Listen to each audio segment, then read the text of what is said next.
Have you ever wanted to fit some butterflies into your pocket? Well, you'll be able to do that today in Fluttering Souls. Let's get into it.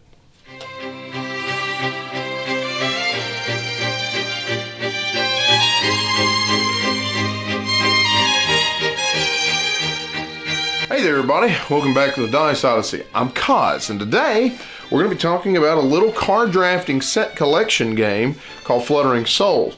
Now this game, if you've ever played a game I played when I was younger called Touch Tomb, where you kind of build pyramids and you're unblocking the cards and taking what works, and it's almost like a set collection.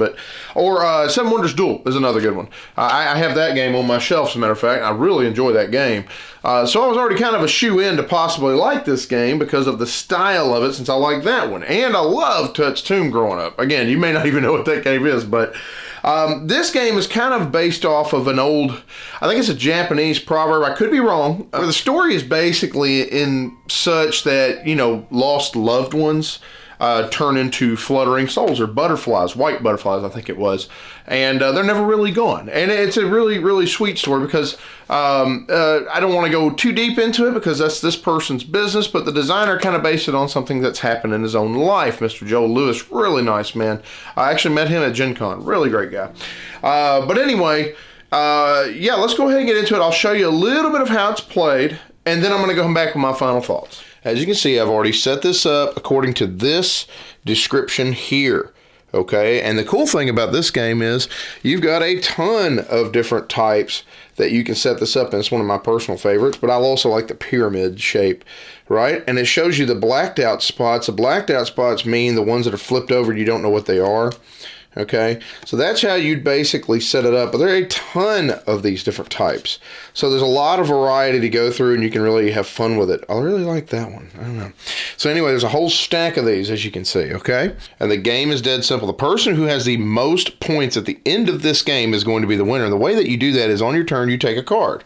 And it has to be open. It cannot be covered up in any form or fashion, okay? For example, if you take the Monarch here, if you take two of these, well, you'll get 2 points. If you take 3 of these, you get 5 points. But if you take 4, you get 8 points. All right. So monarchs are really, really beneficial. All right. You take one of those. Now this opens up, okay? But not this card because it still has this card over it. So what I'll do, let's say the next player will take an 88. And right now, if they would take if they take 2 of these cards, they would get 3 points. Now, if you look on the side of the card, it tells you how many cards are actually in the game of that type. So there are this many 88 cards in the game. That's pretty much on every card that's out there. So the other player takes that card. Okay, so now there's nothing opened up over here, so you'd have to take from the bottom row. Well, let's go ahead and just keep going. The first player, go ahead and take the next Monarch. Guess what? They've just scored 2 points if that was the end of the game. The other player, well, they're going to take the 88 because they want that 3 point, right? Because they already have another one. Now you've got these 2 cards opened up over here, but you know what? We're going to go ahead and keep going. We got the blue Morpho. First player's taking that. Now, because that opened that up, that now flips that card. Okay, and I'll show you what this card is. It's the Swallowtail. Look at that beautiful artwork. And the Swallowtail, the cool thing about this is if you take only 1 card of it, it counts for 2 points. That's nice. But if you take another Swallowtail, you can use both of these cards as 1 extra card in another set. So for example, if I wanted to go ahead and get these 5 points, I've only got 2 Monarchs, right? So I only get 2 points. But if I wanted the 5, I could use these to count as part of that set. That's pretty cool, isn't it? Now the other player wants to go ahead and say, hey, I am going to take a Swallowtail, all right? And you know what? I've also got this Great Egg Fly card, okay? Now, whoever's got this can use this for a couple different things. One thing is they can use it for a tiebreaker. So if at the end of the game, both of you have, for example, like 12 points, this would be the tiebreaker between them, whoever owns this. The other thing is you can take this out of your hand and you can actually place this somewhere just to stop another player from kind of going that direction. Now, in this case, it didn't really mean as much because, you know, everything was blocked up. But let's say I had taken this one and this had flipped over. okay, and it opened up that Monarch and that Blue Morpho, well, that other player would have wanted to go ahead and play that there to keep me from getting another Monarch. You get what I'm saying? Now, the way that the round ends is that all these cards have now been drafted, points are tallied up. Whoever has the most points at the end of that round gets a white butterfly. First person to gain 3 of these white butterflies wins. And according to the story, if you gain 3 of these, you have reunited with your lost loved one. It's a really sweet tale. My wife really loves that. That just endeared her to this game so much more. Even though it's simple, it really endeared her, you know? So anyway, that, like I said, that in general is how you play. It's really that simple, okay? Let's go ahead and get back to my final thought.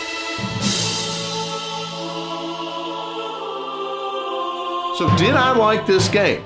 Yes. Now, that's with a caveat that this is not a game that I'm personally always going to reach for with just anybody. Now, I can, and it is fun once you start going into it, but I'm going to tell you one of the key reasons I absolutely love it, but I'm going to tell you that in a minute.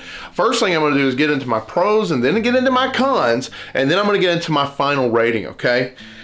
First off, as a pro, the artwork and components are absolutely gorgeous. There's not that many components, but the cards feel quality, and you have those little butterflies. They feel very quality.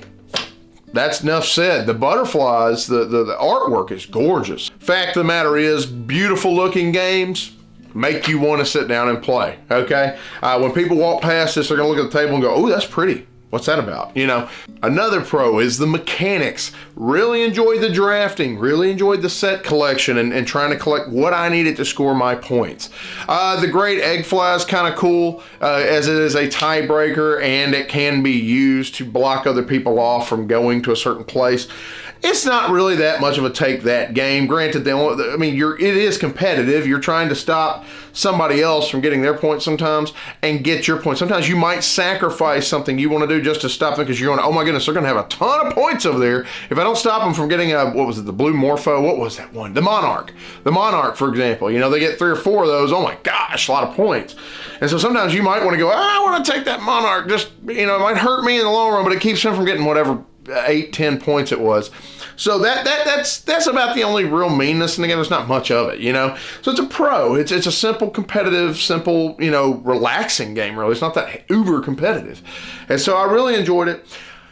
Another massive pro, probably the most massive pro for me personally, is this is a game that my wife enjoys tremendously. And let me tell you why. My wife is not a massive gamer. She's just not. She likes a game like Splendor sometimes. She likes a game like Ticket to Ride. But any heavier games, even sometimes medium to heavy, she's not a huge fan of those. And she just doesn't care for getting into a meaty game like I do. This is a game that I can play with my wife, and anytime I get to spend more time with the woman I love, who is the most amazing person on earth in terms of that, is a winner in my book. You know what I'm saying? And so this is great for family time. And I can pull this out, and I love the fact that I can play a game of this, you know, 10, 15, 20 minutes. What does it say on the box? 20 minutes. Sometimes it goes quicker than that because in a sense you can kind of set the amount of rounds you want, because like one round might take you 3 or 4 minutes, maybe 5, you know, and you could easily say, hey, that was our game. You know, that's one thing I like about it. It's a quick, easy in, easy out game. You can stick this in your pocket, like I said. You can take it on the go, and you could play it at different places. It's a great travel game. You know, I mean, it really lends itself to that. Reminds me a little bit of how No Thanks makes me feel like it's a great travel game. You know, it spits in my pocket. And so, ultimately, were there any cons?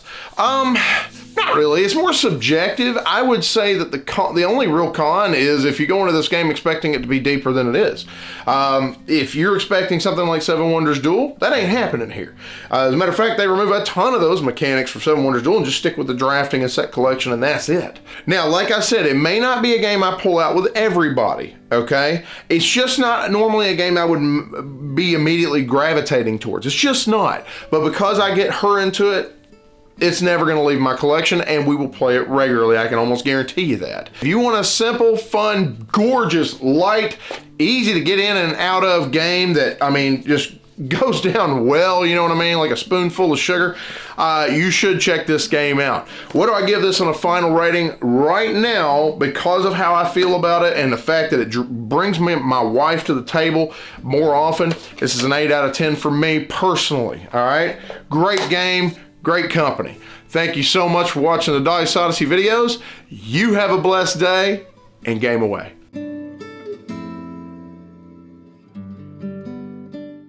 This video is brought to you by Fallen Dominion Studios. Check out their website at fallendominionstudios.com.